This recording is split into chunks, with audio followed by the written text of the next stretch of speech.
बिस्मिल्लाहिर्रहमानिर्रहीम। फ़ख्र मौजूदात नामदार कायनात हज़रत मोहम्मद सल्लल्लाहु अलैहि वसल्लम की ज़िंदगी मुसलमानों के साथ साथ गैरों के लिए भी मशअल राह है। आप सल्लल्लाहु अलैहि वसल्लम की ज़ात अक़दस जिस तरह एसारो कुर्बानी, तहम्मुल व बुर्दबारी, तवाज़ो इनकिसारी में अपनी मिसाल आप है, उसी तरह शजाअत व बहादुरी, इस्तक़लाल व साबित कदमी और वक़ार व तमकनत में भी आपकी कोई मिसाल व नज़ीर नहीं। नाज़रीन ग्रामी, नबी मुकर्रम सल्लल्लाहु अलैहि वसल्लम की सब्र व तहम्मुल से बड़ी ज़िंदगी में एक ऐसा मोड़ भी है कि जहाँ पर हजूर अकरम को नहायत गुस्से की हालत में देखा गया है। आज की वीडियो का मरकज यही वाक़या है कि कैसे हजूर अकरम को गुस्सा आया, क्या वजह थी और किन लोगों पर आपने गुस्सा फरमाया। नाजरीन ग्रामी, एक गुस्सा वो है जो आम कोई भी बात पर आ जाता है और बाज ऐसा गुस्सा करने वाले अपने आप को बड़ा बहादुर समझते हैं।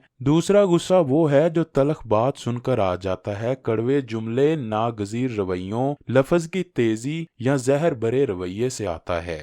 मगर आप सल्लल्लाहु अलैहि वसल्लम को कभी भी गुस्सा नहीं आया किसी भी बद इखलाक रवैये पर। आप सल्लल्लाहु अलैहि वसल्लम की पेशानी पर शिकन नहीं डाल सके। एक गुस्सा वो होता है जिसका आना ईमानी गैरत है और ना आना बुज़दिली है। ये वो गुस्सा है जो गैर शरई अमूर को देखकर आता है, जैसे एक मोमिन घर में अल्लाह की नाफरमानी देखकर गुस्सा करता है या तरबियती अमूर को मुतासर करने वाली चीज को देखकर आपको गुस्सा आ जाना चाहिए। नाजरीन ग्रामी, मुफस्सिरीन की तफसीरें और मुहद्दिसीन की हदीसें हजूर अकरम सल्लल्लाहु अलैहि वसल्लम के अफ़्व दरगुजर और सब्र तहम्मुल से भरी पड़ी हैं। आपकी ज़ात मुबारक तो ऐसी है कि जब भी आप तहज्जुद के लिए रात को उठते तो बिस्तर से आहिस्ता उठते और दरवाज़ा नरमी से खोलते कि ज़ौजा मोहतरमा की नींद मुबारक में खलल न आए। हज़रत अनस बिन मालिक रज़ी अल्लाह ताला अन्हु फरमाते हैं कि मैंने नबी करीम सल्लल्लाहु अलैहि वसल्लम की 10 साल खिदमत की, लेकिन उस अरसे में एक भी दिन ऐसा नहीं कि जब रसूल अल्लाह ने किसी काम के खराब होने पर उफ भी किया हो। हमारे नाजरीन को वो वाक़या याद होगा जब कुछ यहूदी अल्लाह के रसूल के घर आए और कहने लगे अस्सलाम अलैक। इसका मायनी है मुआज़ल्लाह, आप सल्लल्लाहु अलैहि वसल्लम को मौत आए। अब देखिए, वो आपके घर में आकर आप और आपके घर वालों को गाली दे रहे हैं। कुर्बान जाएं इस नबी करीम के हलम और हौसले पर कि आपने सिर्फ इतना कहा वालेकुम। उम्मुल मोमिनीन हजरत आयशा घर में थीं। उन्होंने यहूदियों के कलमात सुने तो गुस्से से भड़क उठीं। आप अल्लाह के रसूल के खिलाफ ये बात बर्दाश्त न कर सकीं, उनको जवाब देने लगी, लेकिन अल्लाह के रसूल ने फरमाया आयशा रुक जाओ, उनको बुरा भला ना कहो। कहने लगी कि अल्लाह के रसूल देखें तो सही ये आपको क्या कह रहे हैं। अगर आज का कोई हाकिम होता तो इन हर्जा सराई करने वालों को कत्ल करवाकर निशाने इबरत बना देता, मगर यहाँ पे रद्दे अमल सिर्फ वालेकुम यानी तुम पर भी था। अल्लाह के रसूल में कितना हलम, हौसला और गुस्से पर काबू पाने के खसाइस थे, इसका अंदाजा हम मदजा झैल वाक़े से लगाते हैं। ज़ैद बिन सन्ना एक बहुत बड़ा यहूदी आलम था। उसने रसूल अल्लाह की मज़कूरा सिफात को पढ़ रखा था। ये मुख्तलिफ बहानों से आपकी मजलिस में आता और मज़कूरा सिफात को आपकी ज़ाते ग्रामी में देखने के लिए बेताब था। थोड़े दिन गुजरे थे कि इसे ये मौका मुयस्सर आ गया। ज़ैद के अपने अल्फाज ये हैं, मैं रसूल अल्लाह की मजलिस में था, एक अराबी आया, उसने कहा या रसूल अल्लाह, मेरे इलाके के कुछ लोग मुसलमान हुए थे,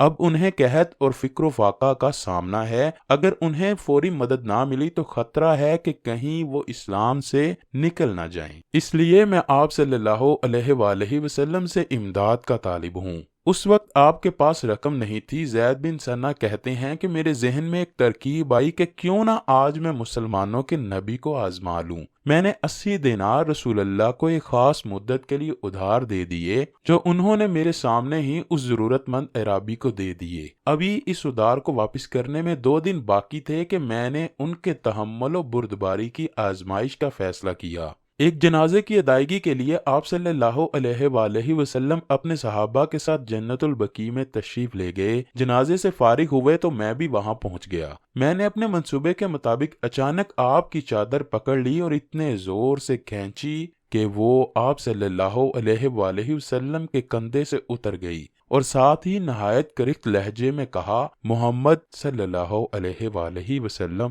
میرا قرض واپس نہیں کرو گے؟ تم بنو عبد المطلب کے لوگ قرض واپس کرنے میں اچھے نہیں ہو، ادائے قرض میں بہت دیر کرتے ہو۔ میں اچھی طرح جانتا ہوں کہ لوگوں سے تمہارے معاملات کی کیا حالت ہے۔ زید کا یہ بازاری انداز، اور وہ بھی قرض کی مدت سے 2 دن پہلے، اس انداز میں مطالبہ کرنا، بے شک یہ انداز کسی بھی شخص کو غصہ دلانے کے لیے کافی تھا، انداز بھی ایسا کہ جس میں تمام خاندان کی تذلیل شامل ہو۔ خیر، یہ معاملہ دیکھ کر حضور اکرم کے صحابہ آگے بڑھے اور زید کو سزا دینا چاہی، لیکن اللہ کے رسول کا رد عمل ملاحظہ فرمائیے۔ اتنی سخت گفتگو سننے کے باوجود بھی آپ مشتعل نہیں ہوئے، آپ کے چہرے پر بدستور مسکراہٹ موجود تھی۔ آپ نے حضرت علی کو مخاطب کیا اور فرمایا، اے علی، ایسی بات نہ کرو، بلکہ تمہیں چاہیے تھا کہ تم مجھ سے یہ کہتے کہ میں اس کا قرض خوش اسلوبی سے ادا کروں، اور اسے یہ سمجھاتے کہ میاں قرض کا تقاضا بھلے طریقے سے کرو۔ پھر حکم دیا، علی جاؤ، اس کا قرض واپس کرو، اور ہاں، چونکہ تم نے اسے ڈرایا دمکایا، اسی لیے 20 سا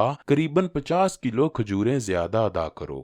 زید بن ثنا نے توجہ سے یہ گفتگو سنی اور حیران تھا کہ اس قدر اشتعال انگیز گفتگو کے باوجود بھی آپ حسب سابق تبسم کنا ہیں۔ بلا شبہ آپ کا حلم آپ کے غصے پر سبقت لے گیا ہے۔ زید کہتے ہیں، حضرت علی مجھے ساتھ لے کر بیت المال گئے، میرا قرض واپس کیا اور حسب ہدایت 20 سا کھجوریں زیادہ دیں۔ میں نے کہا، اے علی، کیا تم مجھے پہچانتے ہو؟ انہوں نے کہا، نہیں، تم ہی بتاؤ تم کون ہو؟ میں نے کہا، میں زید بن ثنا ہوں۔ کہنے لگے، اچھا، الحبر، یعنی وہی جو مشہور یہودی عالم ہے؟ میں نے کہا، جی ہاں، الحبر۔ اب حضرت علی نے کہا، یہ تم نے اللہ کے رسول سے گفتگو کی ہے، ان کے ساتھ بد اخلاقی سے پیش آئے ہو، تمہیں اس کا ہرگز کوئی حق نہیں تھا۔ میں نے کہا، اے علی، تم ٹھیک کہتے ہو، مگر تمہیں معلوم نہیں کہ میں حق کا متلاشی تھا۔ میں نے نبوت کی تمام صفات آپ صلی اللہ علیہ وآلہ وسلم میں دیکھ لی تھیں۔ 2 صفتیں باقی رہ گئی تھیں جن کا تعلق آپ کے تحمل، حوصلہ مندی اور بردباری سے تھا۔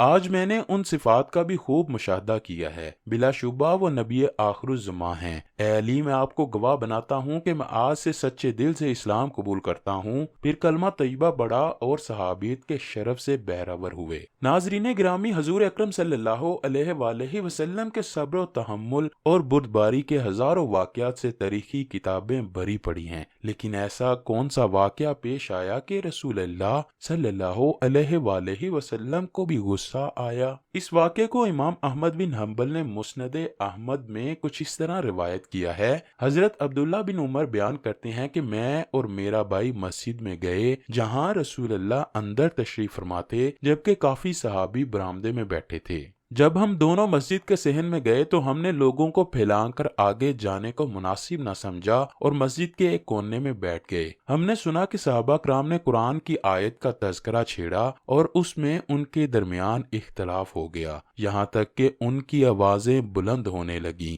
جب یہ آوازیں نبی کریم صلی اللہ علیہ وآلہ وسلم نے سنی تو وہ غصے کی حالت میں باہر نکلے۔ حضرت عبداللہ بن عمر بیان کرتے ہیں کہ میں اور میرے بھائی نے دیکھا کہ رسول اللہ کا چہرہ مبارک انتہائی سرخ ہو رہا تھا اور آپ ایک ہاتھ سے مٹی پھینک رہے تھے اور فرما رہے تھے، لوگوں، رک جاؤ، تم سے پہلے امتیں اسی وجہ سے ہلاک ہو گئیں کہ انہوں نے اپنے انبیاء کے سامنے اختلاف کیا اور اپنی کتابوں کے ایک حصے کو دوسرے حصے پر مارا۔ یاد رکھو، قرآن اس لیے نازل نہیں ہوا کہ تم اس کے ایک حصے سے دوسرے حصے کی تکذیب کرو، بلکہ وہ ایک دوسرے کی تصدیق کرتا ہے۔ اس لیے تمہیں جتنی بات کا علم ہو اس پر عمل کرو، اور جو معلوم نہ ہو تو اس کے عالم سے معلوم کر لو۔ اللہ اکبر۔ اللہ پاک ہمیں قرآن پاک کو صحیح طور پر سمجھنے اور اس پر عمل پیرا ہونے کی توفیق عطا فرمائے۔